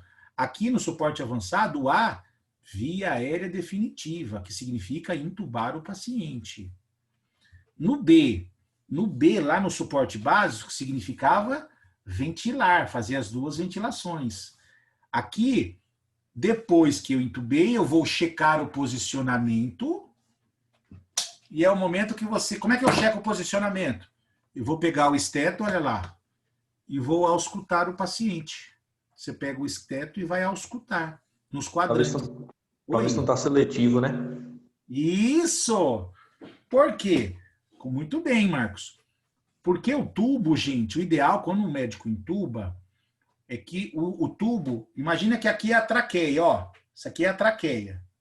Aí aqui tem um Y, esse Y aqui a gente chama ele de carina, não é? Que vai para o brônquio esquerdo e brônquio direito. Isso, carina da traqueia. Isso. Imagina que o tubo é a minha lapiseira. O ideal é que o tubo ele fique posicionado a pelo menos 2 centímetros acima da carina, que é essa bifurcação. Por quê? Quando você for ventilar, o ar, o oxigênio vai tanto para a traqueia esquerda quanto para a direita. Aí o que acontece? Quando você vai auscultar, se o tubo ele ficou mais introduzido para um lado, você ausculta de um lado e do outro lado não ausculta. É o que o Marcos falou. Aí você fala, olha, ele está seletivo. É engraçado que quando eu comecei a trabalhar, eu não lembro se eu perdi essa aula de parada na época, ou como foi dado, enfim. Mas a gente perdia muitas informações. Aí quando eu ouvia alguém falar assim, né, o médico, o físio não tinha naquela época, ou o enfermeiro falar, tá seletivo. Eu achava, nossa, deve estar bom. Seletivo é que negócio selecionou um dos lados. Aí tem que tracionar, desinsuflar o cuff, puxar um pouquinho, aí ventila de novo, aí ausculta. Porque você tem que auscultar o som dos dois lados. E eu achava que quando eu falava seletivo é que estava bom. Oh, meu Deus, como a gente é barriga verde, né?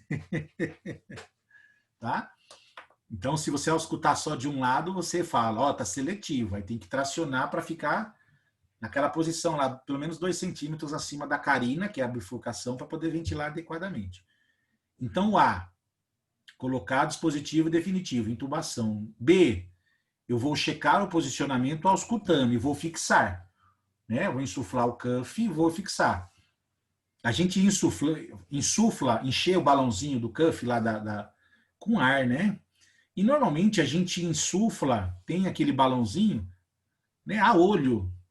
Mas saibam que hoje existem aparelhos, né? Hoje, quando vai entubar, gente, é uma maravilha. Você vai entubar, você tem um físio do seu lado, você nem se preocupa tanto.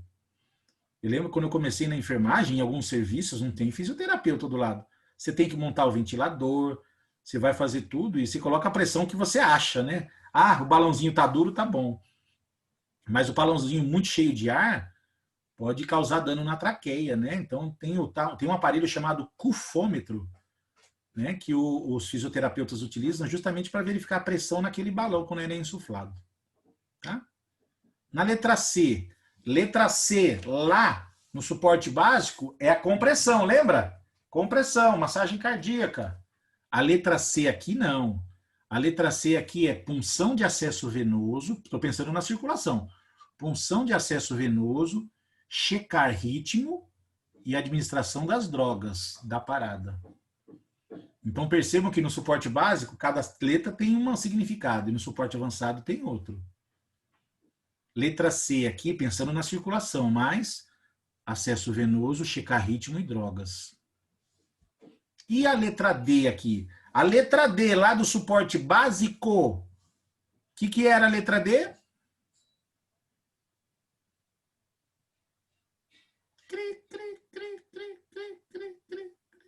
Desfibrilação. Isso. E a letra D aqui, ó, é o diagnóstico diferencial. Eu vou investigar as causas para ver se é possível, né? Para descobrir o que causou a parada. Então, notem que lá no suporte básico eu tenho ABCD, só que é na ordem CABD. Compressão, liberar via aérea, ventilar e desfibrilar. No suporte avançado eu tenho ABCD também, mas significa medidas invasivas. Lá, intubação. B, checar posicionamento e fixar. C, circulação, acesso venoso, checar ritmo e administração das drogas. E a letra D, investigar as causas que levaram à PCR. Ficou claro a diferença de suporte básico e de suporte avançado? Sim. Agora sim. Legal. Aí você fala assim, eu falei para vocês agora há pouco, ó, deixa eu só voltar aqui.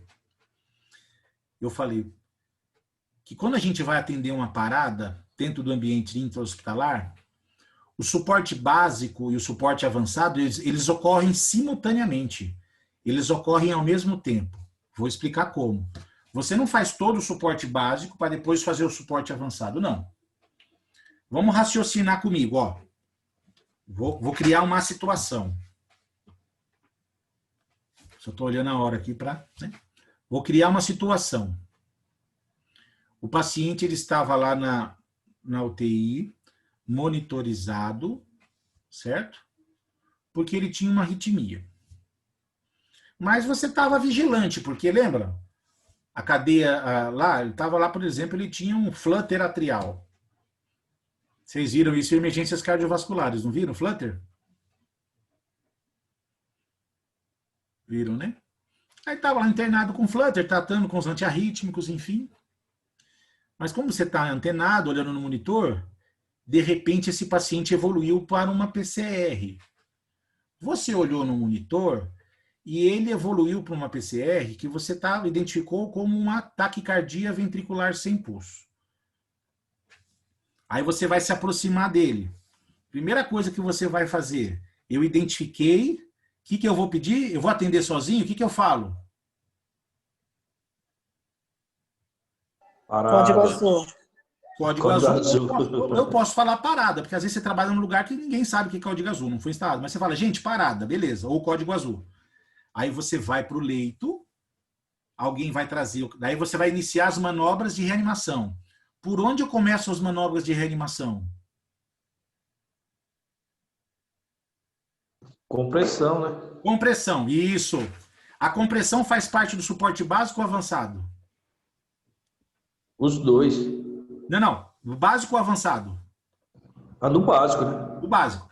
Aí eu comecei a fazer a compressão, tá vendo? Eu tô fazendo o suporte básico. Aí o meu amigo veio, pegou o ambu, a bolsa válvula máscara, colocou no rosto dele, liberou a via aérea, conectou na rede de oxigênio. Aí eu tô fazendo 30 compressões e meu amigo fazendo 2 ventilações. As ventilações estão no suporte básico ou avançado, lá na máscara? Básico. Básico. Básico, tô fazendo. Básico. Aí nisso chegou o carrinho de parada, imaginem a cena. Chegou o carrinho de parada, aí a outra pessoa colocou a prancha nas costas e o médico chega. Aí vocês falam, doutor, uma parada. O médico olhou e falou, tá monitorizado, é uma taquicardia ventricular. Aí o médico fala assim, faz a adrenalina. A gente vai falar das drogas. As drogas, independente, adrenalina, as drogas fazem parte do suporte básico ou avançado? Avançado. Avançado. E eu continuo fazendo o básico. Compressão e, meu amigo, ventilação, com ambu. Aí quem está no carrinho fez a droga, está no avançado. Aí o médico fala assim, prepara o tubo, vou entubar. Intubação faz parte do suporte básico ou suporte avançado? Avançado. Isso. Acabou o primeiro ciclo, o médico falou assim, vamos checar o ritmo, checa o pulso. Faz parte do suporte básico ou avançado? Básico. Faz parte do básico só. E do avançado. Não, faz parte do avançado. C, circulação, ritmo e drogas. Faz parte do básico também. Mas como eu estou já executando os dois, eu considero já na letra C do suporte avançado. Deu para entender? Que o ritmo é interessante porque ele serve para os dois. Sim. Tá? Aí, beleza. Eu vi que é uma taquicardia ventricular. O médico fala assim, vamos aplicar o choque desfibrilar. Faz parte do suporte básico ou avançado? Básico. Básico. Aí chocou, faz mais um ciclo. Beleza? Aí checou, o paciente voltou, graças a Deus. Aí eu vou investigar por que ele parou, que é a letra D do suporte. Avançado. Vocês entenderam que o suporte básico e o suporte avançado, eles ocorrem simultaneamente? Andam juntos. Você não faz o básico, depois faz o avançado. Você começa com o básico na compressão, depois tudo vai acontecendo ao mesmo tempo. Enquanto um faz compressão, que faz parte do básico, o outro ventila com a máscara, que faz parte do básico. Daqui a pouco o médico fala, faz adrenalina, que já faz parte do avançado. Vamos chocar, que faz parte do básico. Checa o ritmo, que faz parte dos dois. Faz tal droga, que faz parte do avançado. Então, o suporte básico e o suporte avançado acontecem ao mesmo tempo no atendimento da parada. Ficou claro isso? Sim. A gente pode começar por um, mas depois os dois se misturam. Certo? Alguém tinha essa visão que primeiro fazia um e depois fazia outro? Eu estou perguntando porque eu já tive pessoas que tinham essa visão, né? Então tá legal que o suporte básico e o suporte avançado ele sempre vai ocorrer de forma simultânea. Enquanto um faz uma coisa do básico, o outro faz outro do avançado. Oi. Depois que esclareceu enquanto avançado, que é invasivo, ficou bem mais claro isso aí. Legal, beleza. É importante ter esse discernimento aí, tá bom? Beleza. Beleza. Vamos lá. Então, importante aí no atendimento da PCR, né? Ó, é a perfusão. A perfusão está diretamente relacionada à compressão torácica, gente. Não adianta você fazer a compressão torácica de qualquer jeito. Tá, ó. A interrupção para você ventilar prejudica. Então, a gente vai parar a compressão o mínimo possível para colocar a prancha, para entubar o paciente. Às vezes você tem que dar uma parada na compressão até para puncionar. Você está comprimindo, o seu colega não consegue puncionar. Aí ele fala, para um pouquinho, é fração de segundo. Você conta 1, 2, ele tem que furar o paciente, porque senão não consegue funcionar. Então, a perfusão relacionada à compressão, ela é prioridade máxima, né? Para tentar manter o quê? Porque, na realidade, você faz isso com o coração, ó. Você está achatando ele, apertando ele para fazer com que ele funcione enquanto bomba. Ou no revezamento, né? É. No revezamento também, às vezes tem essa pausa mínima. Mais que 2 minutos você se esgota, tem que trocar. E quando eu estou fazendo a compressão torácica, gente, a compressão torácica, você tem que baixar esse tórax entre 5 e 6 centímetros. Guardem esses números, porque cai muito em prova para enfermeiro. Quantos centímetros tem que baixar o tórax na compressão torácica? De 5 a 6 centímetros para ser efetivo. De 5 a 6 centímetros, tá? De forma ininterrupta aí. Por que tem que... Eu falei para vocês, por que a compressão torácica ela tem que ser muito bem feita, gente? Porque, olha só, durante a RCP, a reanimação cardiopulmonar, quando você faz a compressão, uma compressão bem feita no ritmo adequado, entre 100 e 120 por minuto, e você baixando o tórax de 5 a 6 centímetros, ele representa apenas 30% do débito cardíaco. Ou seja, você fazendo a compressão bem feita, você só tem 30% de débito cardíaco, ou seja, só 30% de sangue está sendo injetado por organismo inteiro. É muito pouco o sangue que está sendo circulante, é ou não é? Agora imagina se você faz mal feito. Por isso que muita gente não volta da parada. Por quê? É aquilo que eu falei. A compressão tem que ser bem feita, a droga tem que ser bem feita na hora certa, a ventilação tem que ser bem feita. Por isso que muita gente não volta da parada. Porque os procedimentos não são realizados de acordo. Guardem isso. O débito cardíaco durante a reanimação, a compressão, ele representa apenas 30% do débito cardíaco normal de um paciente. Aí, se você fizer mal feito, isso pode cair para 5%, 2%, 10%. Ele bem feita a compressão, uma compressão bem feita, representa apenas 30% do débito cardíaco circulante. 30%, e é baixo. Isso para alimentar cérebro, fígado, sistema digestório, membros inferiores, superiores, o próprio coração. Tem que ser bem feito ou não tem a compressão? Né? Com certeza, professor. Ó, o ritmo e o pulso devem ser verificados após 5 ciclos, né? Lembra que o ciclo ele sempre vai durar 2 minutos. 2 minutos significa que eu estou fazendo 30 compressões e estou fazendo 2 ventilações. No vídeo falou uma coisa. Antes do paciente, até o paciente estar entubado, antes de entubar, eu mantenho esse 30 para 2. 30 para 2. 30 para 2. A partir do momento que o paciente é entubado via aérea definitiva, suporte avançado, eu não faço mais esse 30 para 2. Eu vou ventilar continuamente, e enquanto a compressão está ocorrendo. O cara continua comprimindo e eu vou fazer existem literaturas de 8 a 10 ventilações em 1 minuto. Continuo ventilando. Não conta mais 30 para 2. Deu para entender? 30 para 2, 5 vezes, é antes de entubar. Depois que você entuba esse paciente, acabou isso. Serão 2 minutos de massagem e a ventilação é contínua, de 8 a 10 ventilações em 1 minuto. Deu para entender isso?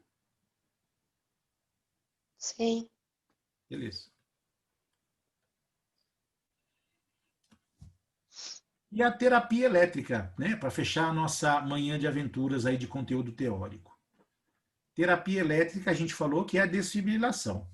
Então, na parada cardiorrespiratória, eu utilizo o termo desfibrilar. O que acontece? Por que a gente usa o desfibrilador? Esse aparelhinho que dentro do hospital, ele serve como desfibrilador, ele serve como cardioversor, olha que né? Fazer a cardioversão, que é aquela terapia eletiva, você dá ao paciente, ele não está em parada, enfim. Então, a desfibrilação na parada serve justamente para quê? Se eu não fizer ou aplicar o choque, muitas vezes eu não vou conseguir só com drogas e compressão reverter essa parada desse paciente. Por isso que eu tenho que associar a compressão, a ventilação, a administração das drogas e o choque. O choque é aplicado somente em taquicardia ventricular sem pulso e fibrilação ventricular, tá? Esses dois aqui são os desfibriladores que a gente conhece. Olha só. Este aqui é o desfibrilador, é um modelo de desfibrilador que a gente tem lá no hospital. Então aqui a gente tem as PAs, olha só. E esse aqui é o famoso DEA, o desfibrilador externo automático. Você sabe por que foi criado o DEA? Alguém sabe? E para que foi criado?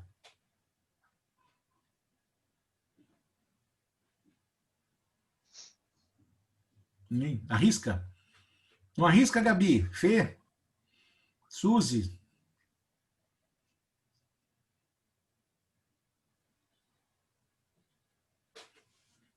Vem alguém no chat aqui. Sim, para os leigos, mas ele tem um motivo mais específico. Exatamente. Eu vou explicar para você, Nath. Olha só.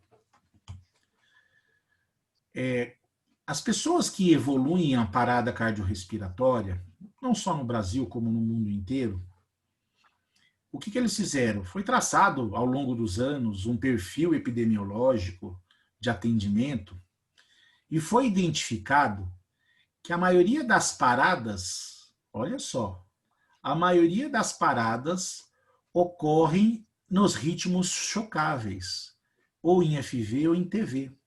Isso no mundo inteiro.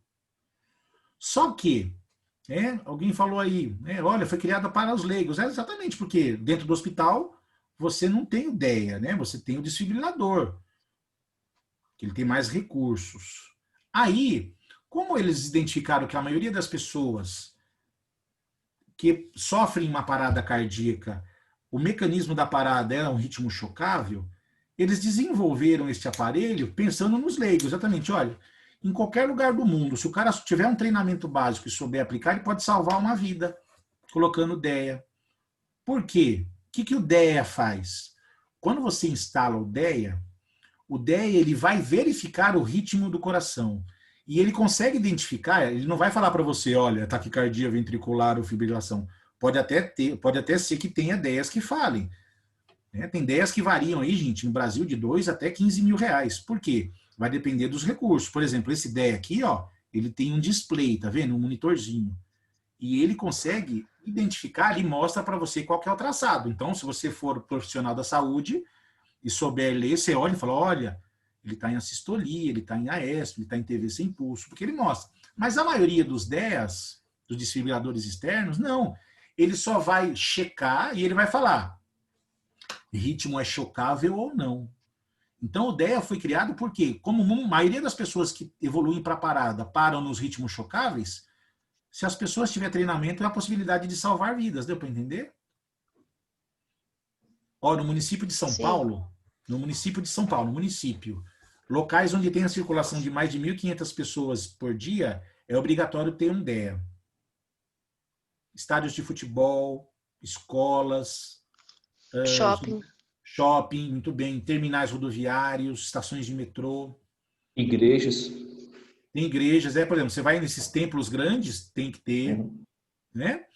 Então, olha, só para você ter uma ideia, se eu não me engano, foi o semestre passado, eu li uma reportagem que aí na estação de Itaquera, uma pessoa teve um mal súbito e caiu na plataforma. Quando caiu na plataforma, aqueles rapazes que trabalham na segurança, sabe, que trabalha tudo de preto, foi prestar o atendimento e identificou a parada, porque eles têm treinamento de suporte básico. Ele iniciou a reanimação com a compressão, o DEA chegou. Ele colocou o DEA, chamaram o SAMU e levaram para o Santa Marcelina. Só para você ter ideia, o aparelho, o DEA, aplicou 3 choques até a chegada do hospital. Por quê? Ele identificou que era ou uma taquicardia ventricular ou uma fibrilação ventricular. E esse paciente depois se recuperou.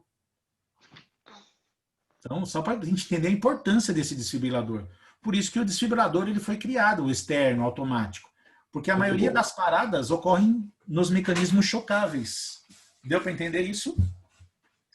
Tá? Alguma dúvida, pessoal?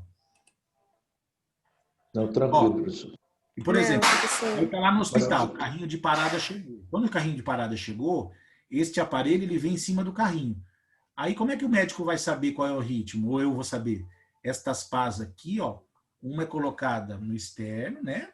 Na região aqui inframamária esquerda, e outra infraclavicular esquerda, e a outra aqui infraclavicular direita, e inframamária esquerda.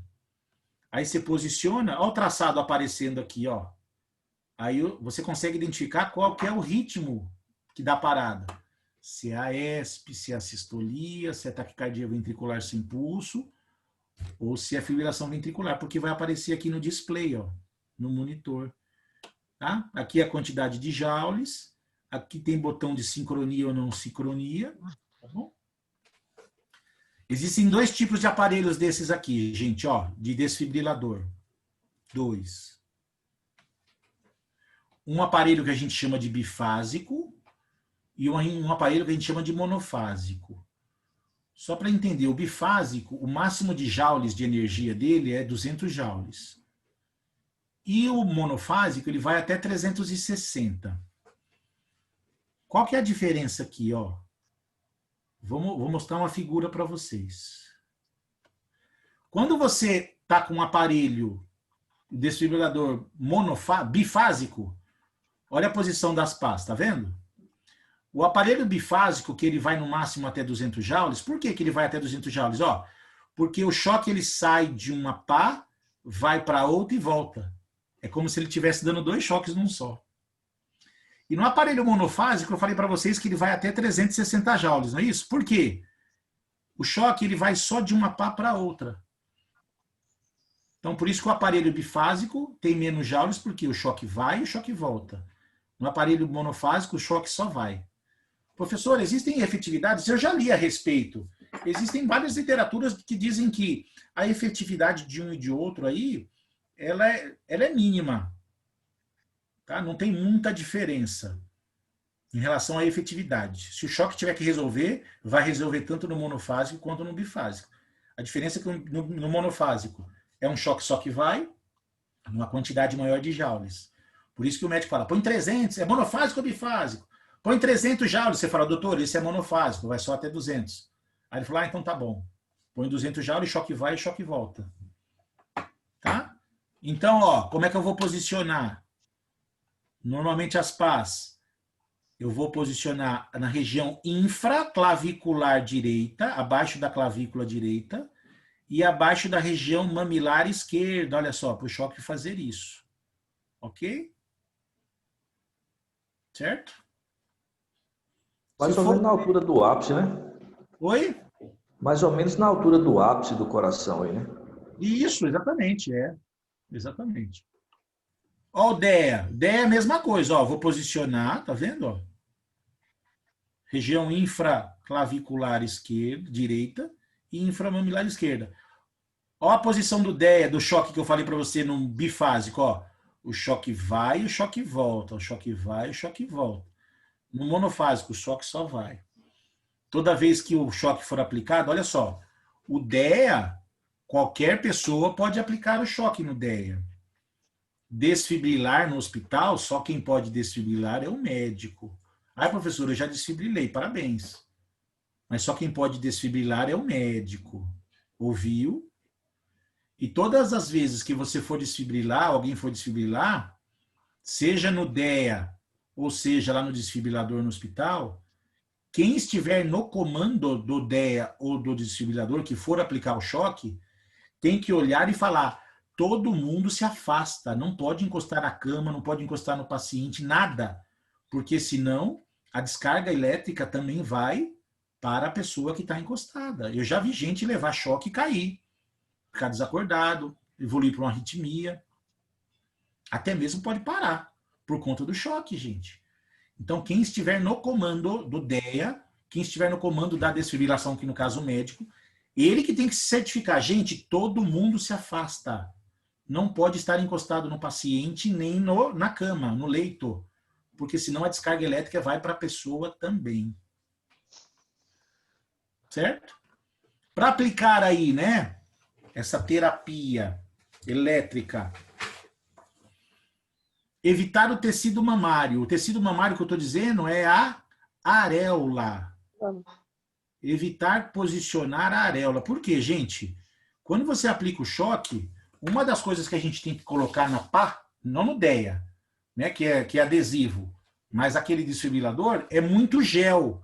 O gel ele serve para duas coisas. Ele melhora a condução do choque e ele evita queimaduras. Então, às vezes o médico coloca pouco gel na pá e o paciente fica com aquele cheiro de galinha queimada, já viu? Pelo queimado, pele queimada, e fica até marcas. Eu já vi vários pacientes que têm queimadura, que ficam, né? Ficam em torno lá da pá, por quê? Colocou pouco gel. Agora, imagina você colocar essa pá em cima, bem em cima do tecido mamário. O que acontece? Pode colar. Eu já vi parte da areola grudada lá no aparelho. Ai, que horror. É triste, exatamente, porque pôs pouco gel. Então, evita-se o tecido mamário, a areola. Se tiver algum adesivo, porque tem paciente que tem adesivos, aqueles adesivos de medicação, então a gente retira, tá? Se a vítima estiver molhada, você vai secar? você seca onde você vai aplicar o choque. Você não precisa secar a pessoa inteira. Deu para entender? Você só seca o tórax aqui onde você vai posicionar. Não dá para você ficar secando a pessoa inteira. Tá? Quem tem marca-passo, eu não posiciono o DEA, ou né, a pá do DEA, que é a adesiva, ou o desfibrilador, em cima do marca-passo. As literaturas pedem uns 8 centímetros de diferença, mas enfim, o importante é você não posicionar a pá que vai desfibrilar em cima do marca-passo. Tá bom? Não pode esquecer desses detalhes. Evitar tecido mamário, bastante gel. Se ele tiver molhado, você seca o tórax, somente onde você vai aplicar as pás. Ok? E quem tem marca-passo, você evita o choque em cima do marca-passo. Aqui a gente tem um outro filminho aqui.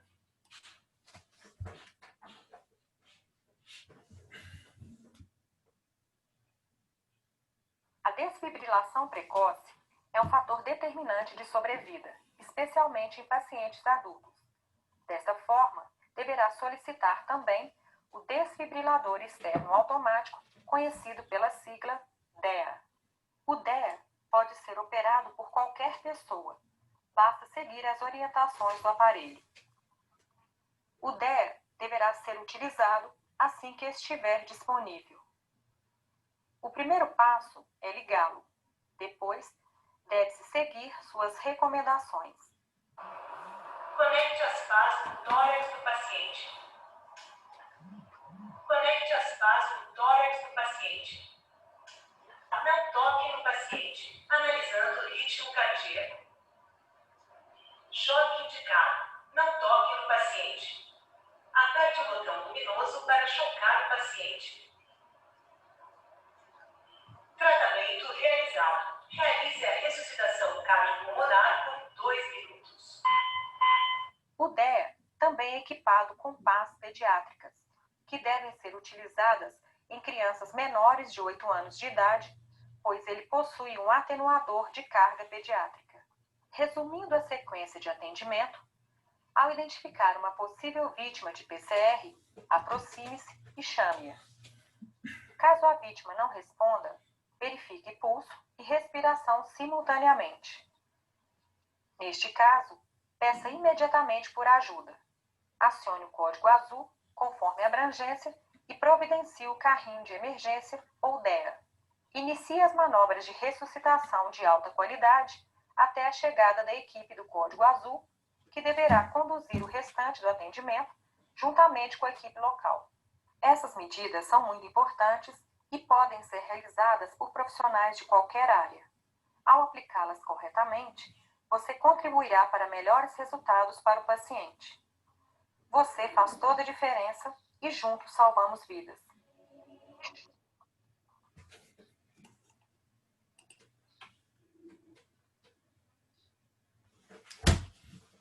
É isso, pessoal. Nossa primeira parte conceitual de PCR, de RCP. A nossa primeira parte do que é suporte básico e suporte avançado. Essa questão de quando nós utilizamos um e o outro, a gente usou simultaneamente. O entendimento aí, né, da cadeia de sobrevivência intra e extra-hospitalar. Deixa eu só diminuir a tela aqui. Vocês gostaram da aula? Michelinha, tudo bem, minha linda? Excelente, professor. Muito boa. Gabi, gostou? Suzy? Sim, gostei muito produtivo. Stephanie, sim, Dani? João. Legal. Foi bem produtivo, bem explicativo. Ótima. Legal. Então, nós dividimos a aula nesses dois. Suzy, obrigado, Suzy, também. Nós dividimos essa aula até para não ficar cansativa, nesses dois momentos, essa primeira parte conceitual, tá? Esta aula tá gravada. Na parte da tarde, então, ela vai ficar disponibilizada. Obrigado, Priya. A parte da tarde eu vou disponibilizar no e-mail o manual da diretriz de 2015, tá? E mais alguns artigos aí que eu tiver para vocês fazerem leitura de fixação, enfim, né? Material bom para vocês estudarem para provas, tá? Que é muito bacana. E amanhã, Tá? Então, vocês querem 8h30 ou querem às 9? O que vocês preferem? Às 9 tá mais tranquilo? Dá tempo de chegar? Tá bom? Ótimo. Direm, tá bom. Tá bom. Então, quando for às 15 para as 9, eu já entro para a gente bater um Tá papo. bom, tranquilo. Inicio a aula às 9, tá? Vou disponibilizar todo o material para vocês. E amanhã a aula é um pouco...